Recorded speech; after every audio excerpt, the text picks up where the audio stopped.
Assalamu alaikum class.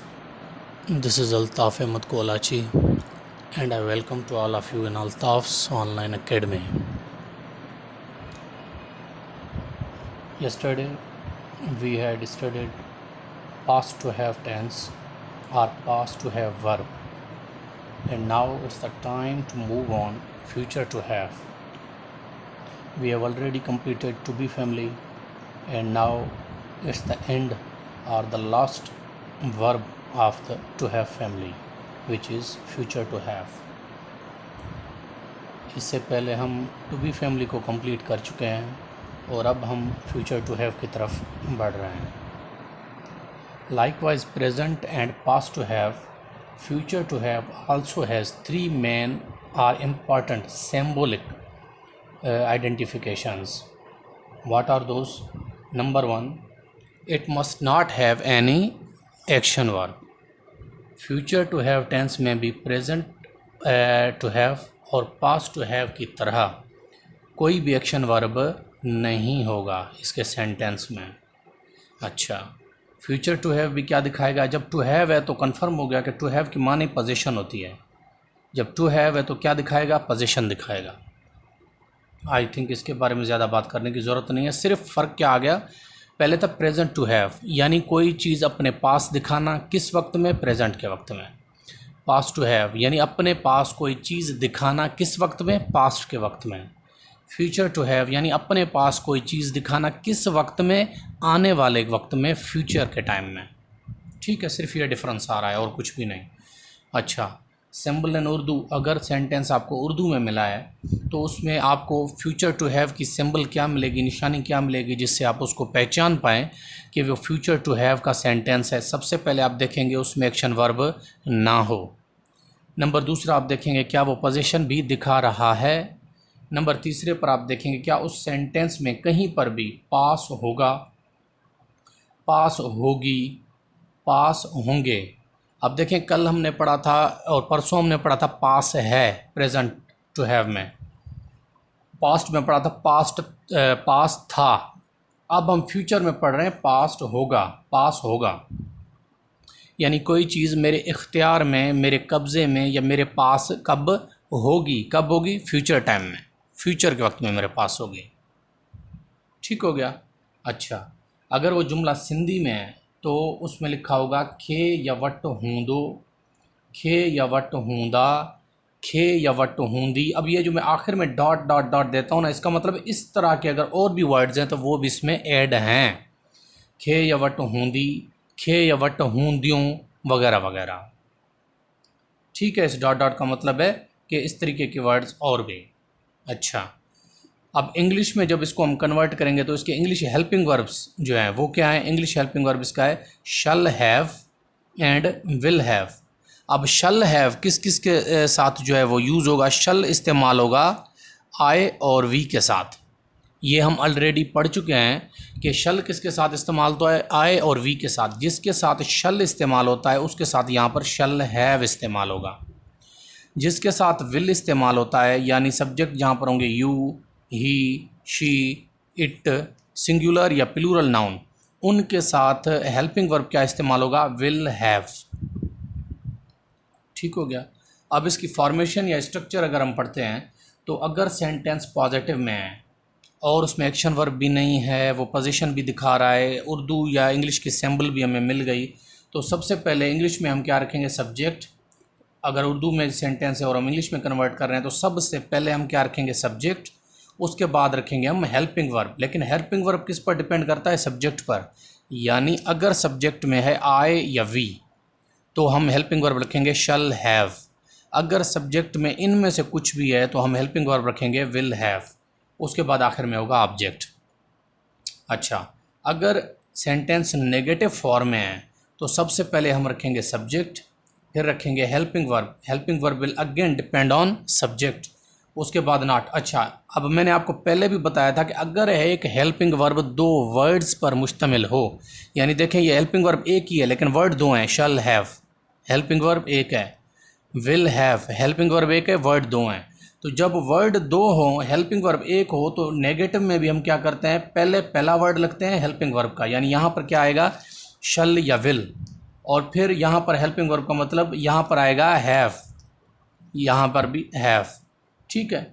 अब again अगर sentence interrogative में है तो पहले हेल्पिंग वर्ब यानी हेल्पिंग वर्ब का पहला वर्ड शल या विल, उसके बाद रखेंगे सब्जेक्ट, फिर हेल्पिंग वर्ब का मतलब हेल्पिंग वर्ब का दूसरा वर्ड यानी हैव, फिर ऑब्जेक्ट, आखिर में क्वेश्चन मार्क। अच्छा, अगर सेंटेंस है हमारा इंटेरोगेटिव एंड नेगेटिव में तो सबसे पहले हेल्पिंग वर्ब का पहला वर्ड यानी शल या विल, उसके बाद सब्जेक्ट, उसके बाद नॉट, उसके बाद हेल्पिंग वर्ब का दूसरा वर्ड यानी हैव, उसके बाद ऑब्जेक्ट, उसके बाद आखिर में क्वेश्चन मार्क। ठीक है, ये जो है ना इसकी फॉर्मेशन है। अब अगर हम इसके सेंटेंस की तरफ बढ़ें तो अगर आपको फॉर एग्जांपल उर्दू में सेंटेंस दिया गया उसके पास कलम होगा, ठीक है, तो आप सबसे पहले इस सेंटेंस को इस पर जांच करेंगे, क्या इसमें एक्शन वर्ब है। देखें, उसके पास कलम होगा, क्या कोई काम कोई एक्शन दिखाया जा रहा है, नहीं, यानी ये चीज़ ओके हो गई। आप देखेंगे क्या वो पोजीशन दिखा रहा है, हाँ बिल्कुल दिखा रहा है। जब वर्ड पास आ गया तो पोजीशन तो हो गई ना, पोजीशन दिखा रहे हैं यानी कोई चीज़ मेरे पास है, पोजीशन इसको कहते हैं। अच्छा, उसके पास अगर उर्दू में सेंटेंस है तो उर्दू सिंबल इसकी देखेंगे पास होगा, ये देखें पास, ये है होगा, यानी ये उर्दू सिंबल भी हमारी इसके साथ मैच हो गई। अब हमें कंफर्म हो गया ये सेंटेंस फ्यूचर टू हैव का है। अच्छा, अगर सेंटेंस सिंधी में है तो आप सबसे पहले सेम चीज़ देखेंगे, एक्शन वर्ब इसमें है नहीं, कोई नहीं है, काम नहीं हो रहा। अगर फिर देखेंगे इसमें पोजीशन दिखाई जा रही, हाँ, जब सिंधी में वर्ड वट या खे या वट आ जाए तो उसका मतलब है सिंधी में पोजीशन दिखाई जा रही है। मिसाल तौर मूंखे हिकु दिमाग़ है, मूंखे अकल है, मूंखे अल्लाह जो नेमतूं आहिनि, मूंखे सब कुछ है। खे का मतलब होता है पोजीशन, कब्ज़ा, कैप्चर, सब कुछ दिखाया जाता है कि जो चीज़ मेरे इख्तियार में है, मेरे पास है। तो सिंधी में जब वट आ गया तो इसका मतलब है कि पोजीशन हो गई, टू हैव का हो गया। अब सिंधी में इसकी निशानी और क्या है, खे या वट के साथ हूंदो, हूंदा, हूंदियूं, हूंदी। अब मुँह वट पेन हूंदी, अब यहाँ पर आप देखेंगे ये लगी हुई है। अब हूंदी किस में आ गई, इसमें आ गई, हूंदो, हूंदा, हूंदी, हूंदियूं वगैरह वगैरह। अच्छा, अब हमें पता है, हमें कंफर्म हो गया सेंटेंस फ्यूचर टू हैव का है क्योंकि इसमें एक्शन वर्ब नहीं है, पोजीशन भी दिखाई गई है, सिंबल भी मैच हो गई। अब इसको इंग्लिश में कन्वर्ट करेंगे। अब देखेंगे फॉर्म ऑफ सेंटेंस कौन सा है। अब ये या ये दोनों जो हैं फॉर्म ऑफ पॉजिटिव सेंटेंस हैं, ठीक है ना, पॉजिटिव फॉर्म है। तो फिर हम पॉजिटिव की स्ट्रक्चर फॉलो करेंगे। सबसे पहले सब्जेक्ट, इस सेंटेंस का सब्जेक्ट है उस या सिंधी में हुन, इसको इंग्लिश में कहते हैं ही। उसके बाद हेल्पिंग वर्ब, अब ही के साथ हेल्पिंग वर्ब कौन सा लगेगा, यहाँ पर आप देखें ही के साथ हेल्पिंग वर्ब लगेगा will have, he will have. आखिर में क्या लगेगा, ऑब्जेक्ट, ऑब्जेक्ट इसमें क्या है, अ पेन, ठीक है। उसके बाद नेगेटिव है तो सबसे पहले subject, subject will remain same ही। उसके बाद helping verb means first word of the helping verb, यानी यहाँ विल हैव है ना, तो विल फर्स्ट वर्ड है ना, तो यहाँ पर आ गया विल। उसके बाद बीच में क्या आ जाएगा, नॉट। उसके बाद हेल्पिंग वर्ब का दूसरा वर्ड हैव, ये आ गया विल हैव। बीच में क्या आ गया, नॉट, क्योंकि नेगेटिव सेंटेंस है। अ पेन, सेम अ पेन ऑब्जेक्ट। अगर सेंटेंस इंटेरोगेटिव फॉर्म है तो सबसे पहले हेल्पिंग वर्ब, जो कि हेल्पिंग वर्ब इसमें क्या आएगा, हेल्पिंग वर्ब का पहला वर्ड विल, उसके बाद सब्जेक्ट ही, उसके बाद हेल्पिंग वर्ब का दूसरा वर्ड हैव, उसके बाद ऑब्जेक्ट, आखिर में क्वेश्चन मार्क क्योंकि इंटेरोगेटिव है। अच्छा, उसके बाद जो है इंटेरोगेटिव एंड नेगेटिव सेंटेंस में सबसे पहले हेल्पिंग वर्ब यानी विल, हेल्पिंग वर्ब का पहला वर्ड विल, उसके बाद सब्जेक्ट ही, उसके बाद नॉट, उसके बाद हेल्पिंग वर्ब का दूसरा वर्ड हैव, उसके बाद ऑब्जेक्ट, अ पेन, आखिर में ये क्वेश्चन मार्क। ठीक हो गया, ये है फ्यूचर टू हैव वर्ब या फ्यूचर टू हैव टेंस भी आप इसको कह सकते हैं। अच्छा, आगे आते हैं। अच्छा, आज मैं 5 to 15 के लिए जो दूसरी चीज़ लेके आया वो है वर्ड्स कॉमनली मिसस्पेल्ड, यानी इसके 5 मार्क्स रखे हुए हैं आपकी टेस्ट में, यानी वो वर्ड जो आम तौर पर लोग गलत जिनकी स्पेलिंग लिखते हैं। अब ये स्पेलिंग आपको जो है ना कंप्लीट तौर पर याद करके रट्टा मार के जानी होंगी। आप IB आपको 3 गलत ऑप्शन देगा, 1 करेक्ट ऑप्शन होगा, आपने करेक्ट ऑप्शन चूज़ करना होगा। अच्छा, तो आज का हमारे पास वर्ड्स कॉमनली मिसस्पेल्ड में सबसे पहला जो वर्ड है वो है कैनिबल। अब कैनिबल की माने होती है आदमखोर। अब माने याद करने की कोई ज़रूरत नहीं है, ठीक है ना, ये मैं आपको फॉर योर नॉलेज बता रहा हूँ, लेकिन आपको इनकी स्पेलिंग अच्छे से याद हो, IB आपको सिर्फ स्पेलिंग चेक करने के लिए देगा, मीनिंग नहीं होगी। कैनिबल माने आदमखोर, इसकी स्पेल क्या है? CANNIBAL। अब IBA कहाँ पर छेड़खानी कर सकता है? CA सिंगल L देगा वो आपको, या NE देगा आपको, या BEL देगा आपको, या आखिर में डबल L भी दे सकते हैं वो आपको, ये आपको भुलाने की खातिर होगा। तो इसका करेक्ट स्पेलिंग याद करके जाएं। दूसरा वर्ड है कोर्टियस। अब कोर्टियस का मतलब होता है दरबारी। जैसे अगले ज़माने में बादशाह होते थे ना, उनके दरबारी हुआ करते थे, जो उनके दरबार में बैठे होते थे, उनको कहते थे कोर्टियस, ठीक है ना।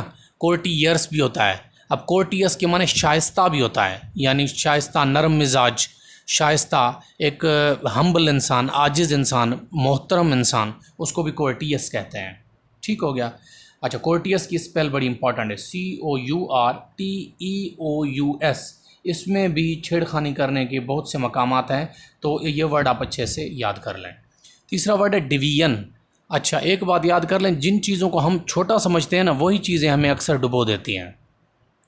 अब पिछली PST GST में अगर आप में से कोई था या जिसको उसके बारे में नॉलेज है, या आपका कोई गया होगा, तो PST GST के टेस्ट में सिंधी का जो सब्जेक्ट है ना, उसको बहुत कम लोगों ने पढ़ा था। लोगों ने कहा सिंधी तो मसला ही कोई नहीं है, हमारा अपना ज़ाती जो है मदर टंग है, हमारी प्रोविंशियल लैंग्वेज है, बचपन से पढ़ते और बोलते आ रहे हैं, मसला ही कोई नहीं है। सबसे ज़्यादा लोग फेल ही सिंधी में हुए थे। तो ये मैं इसको आपको इसलिए बता रहा हूँ, ये डिवीजन, ये हम डेली वर्ड इस्तेमाल करते हैं, स्पेशली मैथमेटिक्स में। डिवीजन का मतलब होता है कोई चीज़ बांटना, ठीक है ना। तो सिंधी में इसको कहते हैं वंडकरण, ठीक है ना, बांटना। अब डिवीजन, मल्टीप्लिकेशन, इनकी स्पेलिंग्स बड़ी इंपॉर्टेंट हैं। आप IBA में भूल जाएंगे, आपसे गलती हो सकती है, तो ये याद करके जाएं। डिवीजन, इसको पढ़ते हैं डिवीजन, DIVISION। अच्छा, नंबर 4 वर्ड है हमारे पास पार्सल। पार्सल यानी जैसे हम पार्सल मंगाते हैं, हमारे पास कोई चीज़ कोरियर होके आती है, उसको कहते हैं पार्सल। इसकी स्पेल भी बड़ी इंपॉर्टेंट है, PARCEL। IB आपको CAL दे सकता है, SEL दे सकता है, डबल L दे सकता है, करेक्ट याद करके जाएं। नंबर 5 वर्ड है मैन्युफैक्चर। मैन्युफैक्चर माने बनाना, ठीक है ना, कहते हैं ना मैन्युफैक्चर्ड बाय, जिसकी तरफ से बना हुआ, जिस मुल्क या कंपनी की तरफ से उसका नाम लिखा होता है। मैन्युफैक्चर माने कोई चीज़ बनाना, ठीक है। इसकी स्पेलिंग बड़ी इंपॉर्टेंट है, MANUFACTURE, मैन्युफैक्चर माने बनाना। उसके बाद वर्ड है हमारे पास अपोसिल। अब अपोसिल, अब देखें इसमें जो T है ना, T, ये जो वर्ड है इसमें T जो है वो साइलेंट है। अपोसिल की माने होती है पैगंबर, जैसे हम कहते हैं प्रॉफिट। प्रॉफिट का सिनोनिम जो वर्ड है ना, वो है अपोसिल, ठीक है, APOSTLE, अपोसिल। तो ये इंपॉर्टेंट है, स्पेलिंग याद करके जाएं। 7th वर्ड है मैरिज। अब जैसे मैंने आपको कहा, इसको आप नॉर्मल लेंगे कि मैरिज तो सबको आता है, हम यूज़ करते हैं, नहीं आता है भाई। जब आप IBA के टेस्ट में बैठेंगे ना, तो अच्छे खासी चीज़ें आपके जहन से निकल जाएंगी, तो ये याद करके जाएं, इंपॉर्टेंट है। मेरी एज लिखा जाता है, ये लिखा जाता है मेरी एज, MARRIAGE, मैरिज। अच्छा, मैरिज माने पता है सबको, शादी।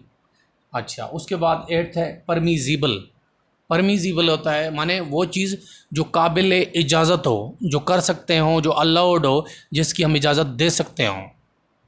परमिजिबल माने जिस चीज़ की इजाज़त हो करने की, PERMISSIBLE, परमिजिबल। अच्छा, 9th वर्ड है हमारे पास लिटरेचर। लिटरेचर की माने होती है अदब। एक अदब तो जो हम बड़ों का करते हैं ना, वो होता है। ये शायद वर्ड हम पहले कर चुके हैं, लेकिन आई एम नॉट श्योर, इसलिए मैंने दोबारा लिखा है, क्योंकि ये स्पेल करेक्शन में इंपॉर्टेंट है। लिटरेचर माने एक अदब तो हम बड़ों का करते हैं, दूसरा अदब होता है जो हमारे बुक्स में होता है। अदब कहते हैं किसी भी लैंग्वेज, वो लैंग्वेज कब शुरू हुई, कैसे शुरू हुई, उसमें कौन से किताब लिखे गए, उस लैंग्वेज में ज़्यादा किताबें शायरी पर हैं, प्रोज़ पर हैं, पोइट्री पर हैं, किस पर हैं, वो सारा कुछ उसमें आता रहता है, उसको कहते हैं अदब। जैसे सिंधी लैंग्वेज का लिटरेचर है, इंग्लिश लैंग्वेज का भी लिटरेचर है। इसकी स्पेलिंग बड़ी इंपॉर्टेंट है, LITERATURE, लिटरेचर।